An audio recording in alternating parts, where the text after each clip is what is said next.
tubago ng iyahang isyo. Sa Biblia manggod mo nang mingon ang Iglesia ni Cristo kato siya ug ang uban pa nga ang bata dili bunyagan.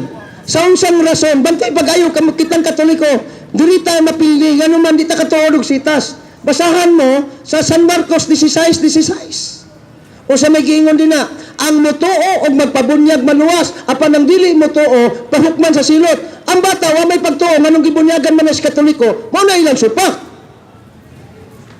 Oh, wa na ko basaha pero memorize ko na. Mao na kanon nilang argumento nga mali ang Katoliko kay ang bata wa pay pagtuo. Unya unsa may giingon din na sa buhat 2:38 unsa ingon ni San Pablo, wali ni San Pablo, ang tagsa-tagsa kaninyo kinahanglan maginulsol ug magpabunyag. Oh, ang bata unsa may paginulsol diya gamay pa man na. Mao na iyang supak. Wa di lang kamamuhanay. Wa ko na protestante daghan kog makabi. Pero balion ako ang tinuod nga doktrina ni Kristo. Kamao man kuan ang ila. Unsa man nga bersikulo ha, siya pagani di katuod. Mao na ang ilang konklusyon, ang dapat ay bunyagan painulsonon o bunyagan. Nya kanang gihimo sa pare, dili man na mao, kay gibunyagan man na din so wa pa hinulson. Tiwasan dayon ka sa San Marcos 10:14. Unsa giingon ni Kristo? Pasaddi ang mga bata nga moduol kanako kay ila sa sama kanila ang gingarian sa langit. Amo sa gingon din na? Ila sa gingarian, ila sa mga bata ang gingarian sa langit. Unya bunyagan pa? Mali ang Katoliko, mao ni konklusyon dayon. Di lang ka maumanay. Mas may pag ako'y maprotestante. Makailad pa ko diri. Ilad lang. Okay, ato lang husayon. Sakto man na. Ningon bagod ang Katoliko, bali ng bersikulo ilang gigamit, sakto kayo na. Wa mingon ang Katoliko ay mali na, kay kami tama. Sakto na kana sa Biblia. Ang problema nila, pagbasa nila, ningon nila mali ang Katoliko. Pero ang Katoliko ningon, pagbasa ninyo ni anak mga kamong dili Katoliko, sakto na. Pero giunsa ninyo, pagpadapat na. Diara. Niadtong panahon sa apostoles, bantay pag-ayo, gamay pa ang Kristiyano. Pila pa lang kabok, 12 pa lang kabok. Palibot ni ana, dili Kristiyano. Kundi man pagano, Hudiyo tanan. Tama o dili? Pagsulat anang Marcos 16:16. Mao bitaw dunay panultihon nga nag-iingon. Obi mayor sisat minor. Kasabot mo niya na, kanang panultihon sa gitawag mga maalamon. Obi mayor sisat minor. Unsay bot pasabot?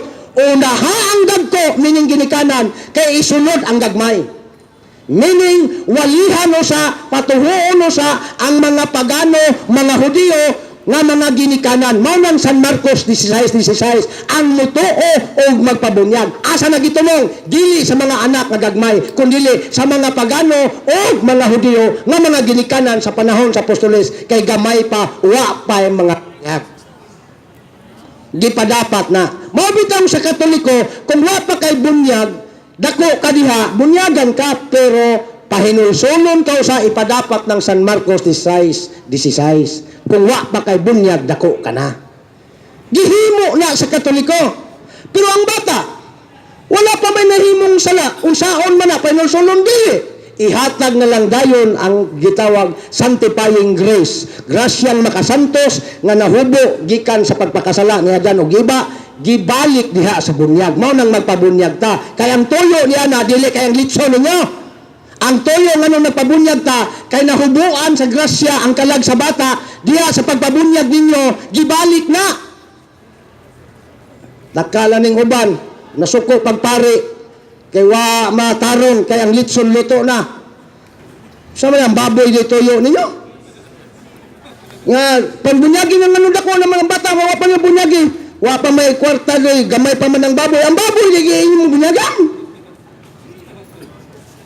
Mao na niya mga kaigsunan, ihatag ng sakramento sa bunyag, kay ang sakramento naadiha ang sanctifying grace sa Dios nga gihatag kang Adan og diba sa nakasala sila nawala, gibalik na ni Kristo pinagi sa sakramento sa bunyag. Mao bitaw ingon San Pablo, kamo nga gibunyagan nagsulob nag Kristo. So ang bata nga bunyagan nagsulob ang Kristo, o kay nagsulob kang Kristo bote pasabot kang Kristo na nang kalaga. Unya okay na sa inyo ha? Kamong mga dili Katoliko, kamo Kristiyano, kay indelible mark man na, nabunyagan na mo sa Katoliko, kay isa ra man nabunyagan, bisag balin-balhin mo reliyon, di man na mapala. Nya nanganak mo di nyo pabunyagan, nagkugos mo pagano? Wala makasulob si Kristo? Kay padakon pa na ninyo, gipatutoy ninyo, kamo nagpatutoy, nagkugos, Kristiyano ang gipatutoy, o ang inyong gikugos pagano? Okay ra na? Kung nakasabot ka sa doktrina sa Katoliko, di ko na okay. Imog yun ang ipasulob si Kristo pinagis bunyag. Kag mamatay ng bata. Wa makasulob, meaning wa mapanag-iya ni Kristo. Kag kinsa man ang sala, sa mali nga doktrina. Mabitaw na in terms of kaluwasan, siguristan Katoliko. Kay pagbunyag ka ng bata, luwas na kung mamatay ng bata. O magdako na siya, na way sala na nga, kining gitawag mortal sin, mamatay na, ditso na sa langit, mo nag-ingon na luwas na. Padayunon ang kaluwasan. Pagpaningkamot nga dili mahulog sa pagpakasala. Ang bata kinahanglan bunyagan. Kaya ang bunyag may pagkuha sa sala. Ningon sila, may sala ang bata. Yes, wala sala ang bata. O sang klaseng salgay pasabot mo. Buhat nun. Yes, wag di pa mangawat. Di pa na manlili. Pero ang sala na sa bata, kanang giingon ni San Pablo. Gumikan sa katao, ang sala misulod sa kalibutan. Ug mikuyanap, ug nadalag kamatayon. Kung saan ang sala nga way grasya. Mao nang giingon ni San David, giingon siya sa Salmo 51:5, sukad pa ko gigibuntis akong inahan, daan ako makasasala. Unsa man ang pagkamakasasala? Kawatan? Dili, kay di pa nakakawat. Unsa man sa lagi pasabot niya. Mao nang giingon si Katoliko, sala nga panulundon ang pagkaway grasya, diya sa bunyag ihatag ang grasya. Kasabot mo, mao nang may pabunyag mo. Ako'y makalecture sa inyo na, tuhog yun na sa inyong galaman.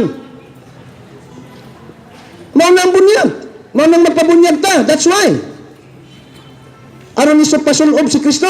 Alangan mang magkugos-kugos ka diyan pagano wala si Kristo. Manang sigurista ang Katoliko in terms of kaluwasan. So muna ang tubag na to, nganong bunyagan ng bata.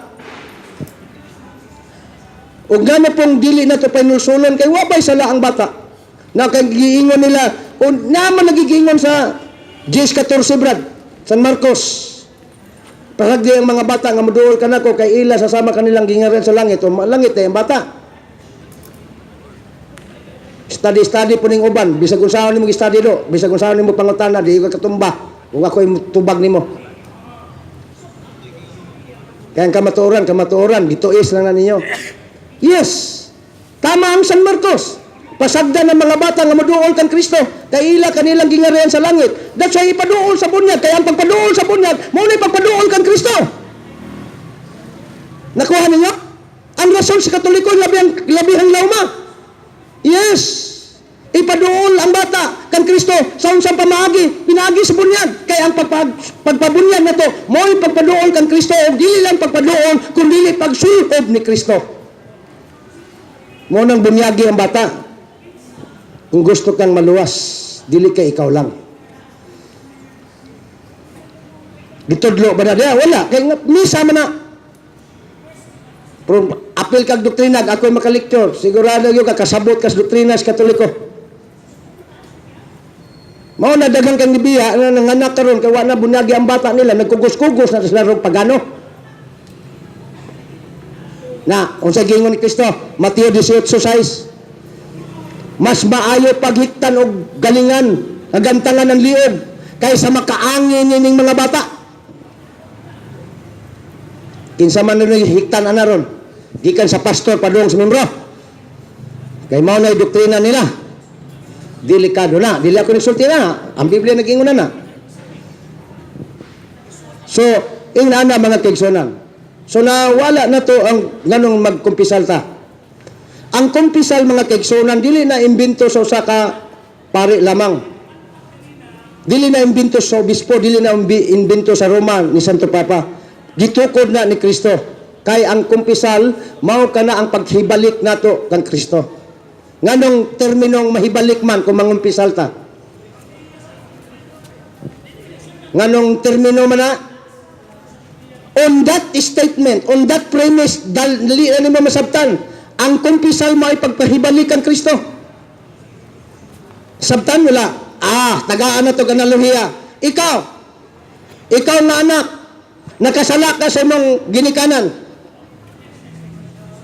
Pagkasalan mo dako sa imong ginikanan, naputol ang imong relasyon o wala? Naputol, di nagkahalos mo ulit, kahadlo ka kulataon. Naputol na wala. Naputol. So, pagpakasalan nato sa Diyos, naputol ang atong relasyon.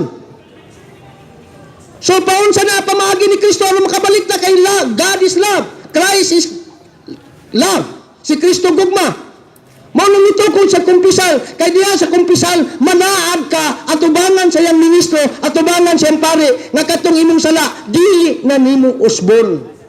O gihandapita, pagsulti ni ana, witness lang, ha? Bantay pa kayo, witness lang ang pare.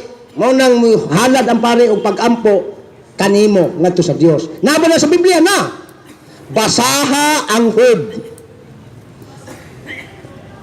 Unsay gihimo ni Job, nakasala ang iyang mga anak, kinsay ni halad og pagampo, si Job. Mo na gihimo. So, ang kuan niya ay ang kining gitawag ay sakramento sa kumpisal, mo nang atong pagbalik sa Ginoo. Kay nakasala kita, nabulag ta sa Ginoo, pagpanumpisal na to, pagsaad na to, atubangan sa iyang witness nga ang pare, nga di na ta mohimo. Pag-usap sa sala, gibalik ang relasyon na kabalik ta kang Kristo.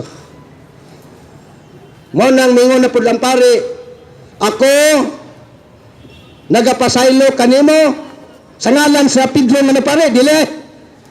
Wa mingon nga sa ngalan ni Pedro, ako Pedro pare, nagpasaylo kanimo, dili. Taka lang ng mga dili Katoliko. Ang gingon diya, ako nagpasaylo kanimo. Sa unsa? Sa iyang ngalan, dili. Ako, ingon ng pare, ako nagpasaylo kanimo sa ngalan sa Amahan, sa Anak, o sa Espiritu Santo. Kasabot ba tayo ining sa ngalan? Wa, gyapon kasabot, bisag Bisaya, analohiya again. Ingon ng pulis, sa ngalan sa balaod, gidakop ko ikaw. Kasabot na yun ta. Wa, paghihapon, ambot lang ipasabot sa pulis, sa otoridad, sa balaod na kung ginila, dakpon ta ka. Nakuha. Sa ato pa, authority day in the name. Mo nangingon, ako nagapasaylo kanimo sa ngalan sa Amahan, sa Anak, o sa Espiritu.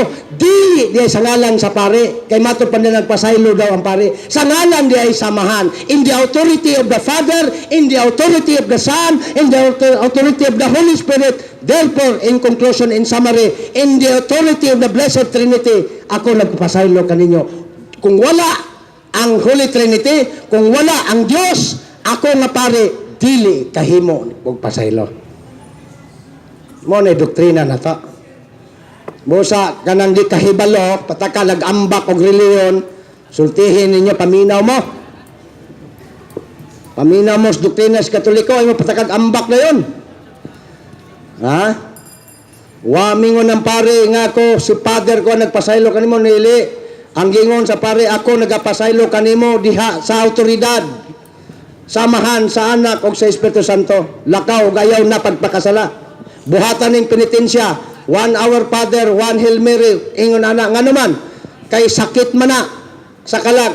Maingon nga ang doktor, maingon ang doktor, okay, maayo ka na, pero i-maintain gyapon aron himpit imong kayuhan. Palitan ni, tulos, palitan ni nga tambal, unya inuman ni 3 times a day.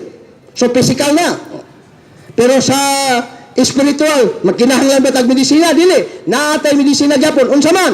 Mingon ng pare, okay, gipasaylo na imong sala, aron mahimpit ang imong gitawag og kapasayloan, i-recite ni. Muna resita sa imong kalag. 1 Hail Mary, 1 Our Father. Muna. Buhata. Unya mingon gani ang pare, buhatan ni sa 3 ka Domingo. Buhata gyud na. Kay nganuman, that is your resita sa imong kalag. Or else, di gihapon ka mahimpit og kayuhan. Amen. Same na sa gitawag og resita sa doktor. Mingon ang doktor, 3 times a day, unya 1 time a day lang ka, adi gyud ka. Sigurado may infection ka pa. Nakuha ninyo nga nalihya. Mao na ang gitawag atong doktrina sa pagtuo. Kay kung imong basahon ang karaang tugon gi-practice na kana. Basahan ninyo ang 2 Samuel 12:13.